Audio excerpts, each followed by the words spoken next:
We've now come to the day that Moses has presented to the children of Israel their future, the instructions for living in the land, the fact that they will depart from the Lord will kick them out of the land, that they will be persecuted among the nations, they will be weak and powerless before the nations of the world.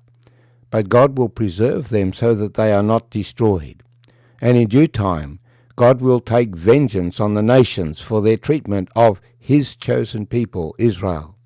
Even though Israel has done wrong, the nations have done wrong to treat them as they have.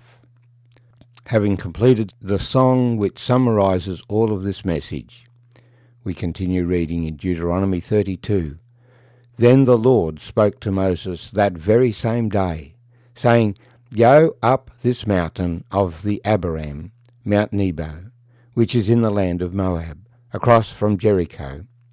View the land of Canaan, which I give to the children of Israel as a possession, and die on the mountain which you ascend, and be gathered to your people, just as Aaron your brother died on Mount Hor, and was gathered to his people. Because you transgressed against me among the children of Israel at the waters of Meribah Kadesh, in the wilderness of Zin, because you did not hallow me in the midst of the children of Israel. Yet you shall see the land before you, though you shall not go there, into the land which I am giving to the children of Israel. My name's Arthur, and I thank you for joining me as we reflect on the life of Moses. He was 120 years old. 40 years as a prince in Egypt while the Israelites were slaves. 40 years in the wilderness as a shepherd when he met God, who sent him back to deliver the children of Israel from their slavery, bring them first to Mount Horeb, where the Lord met them, to bring them into the land to fulfill the promise that God gave to Abraham. But they were not ready to obey the Lord, and so they spent the next 39 years in the wilderness. And now Moses, 120 years old, has run his course. He will not enter the land. He must leave that to Joshua.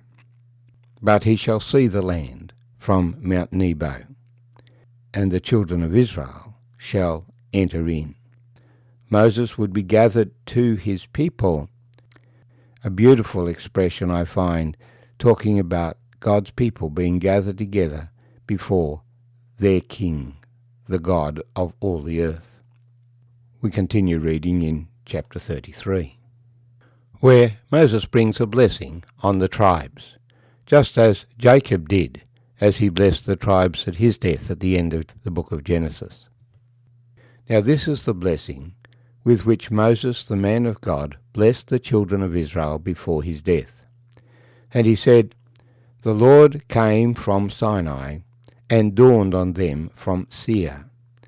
He shone forth from Mount Paran, and he came with 10,000s of saints. From his right hand came a fiery law for them. Yes, he loves the people. All his saints are in your hand. They sit down at your feet. Every one receives your words. Moses commanded a law for us, a heritage of the children of Jacob, and he was king in Jeshurun when the leaders of the people were gathered, all the tribes of Israel together. Let Reuben live and not die, nor let his men be few. And this he said of Judah, Hear, Lord, the voice of Judah, and bring him to his people. Let his hands be sufficient for him, and may you be a help against his enemies. And of Levi he said, Let your Thummim and your Urim be with your Holy One, whom you tested at Massah, and with whom you contended at the waters of Meribah, who says of his father and mother, I have not seen them, nor did he acknowledge his brothers, or know his own children. For they have observed your word and kept your commandment. They shall teach Jacob your judgments, and Israel your law. They shall put incense before you, and a whole burnt offering on your altar. Bless his substance, Lord, and accept the work of his hands. Strike the loins of those who rise against him, and of those who hate him, that they rise not again. We'll pause the chapter there.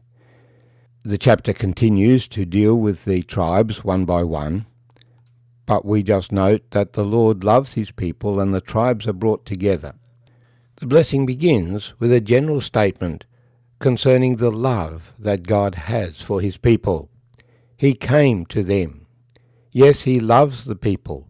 All his saints are in your hand. And because he loved them, he came to them. He came to them on the mountain. They saw his power and his glory. And he spoke to them from the mountain, and he instructed Moses to instruct them. They are his people. They are his representatives. They are the privileged people. The Lord loves his people, and he has a plan and a purpose for them, individually as well as corporately. Concerning Reuben, he was the firstborn, but he didn't have preeminence. Nevertheless, let Reuben live and not die, and let his men not be few. But Judah would be the lead tribe. It would be from them that the King Jesus would be born. So the reference to him, may you be a help against his enemies, for he would be the king who would defend the people. And then the tribe of Levi, who would be the teachers, who would be the priests, that they would provide spiritual guidance for the people. So bless his substance, Lord, and accept the work of his hands. Strike the loins of those who rise against him, and of those who hate him, that they rise not again. For they would represent God to the people, and the people before God.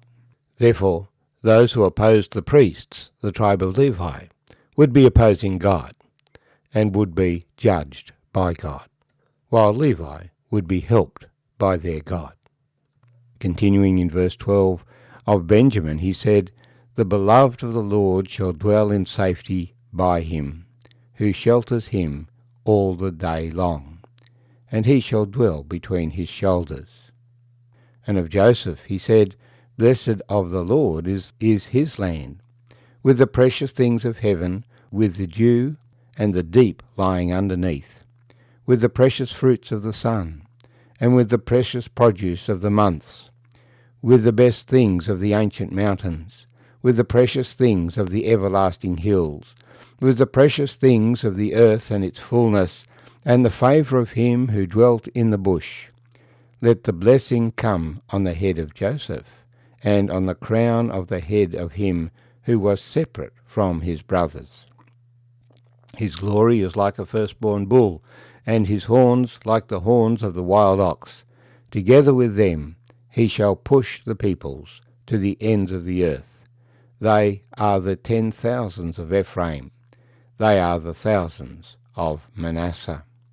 Joseph and Benjamin were born to Rachel, the wife that Jacob loved.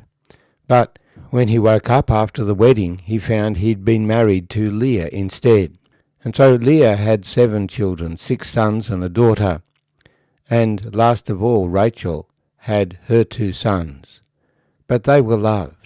So first of all, we have a picture of Benjamin sitting on his father's shoulders, as loved by his father. God would love the tribe of Benjamin. The first king of Israel would be from the tribe of Benjamin.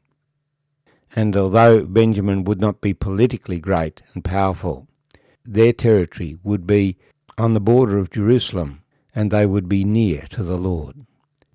Yet Joseph was the focus of his love. Joseph responded to that love as an obedient son. He didn't go in the ways of the flesh, which was the way of the other brothers. He was separate from his brothers. He was honoured by his father with that glorious robe, and he became their first leader and ruler. He had the double portion, Ephraim and Manasseh, and he would be great in Israel. And so Moses' blessing refers to the productivity of his land.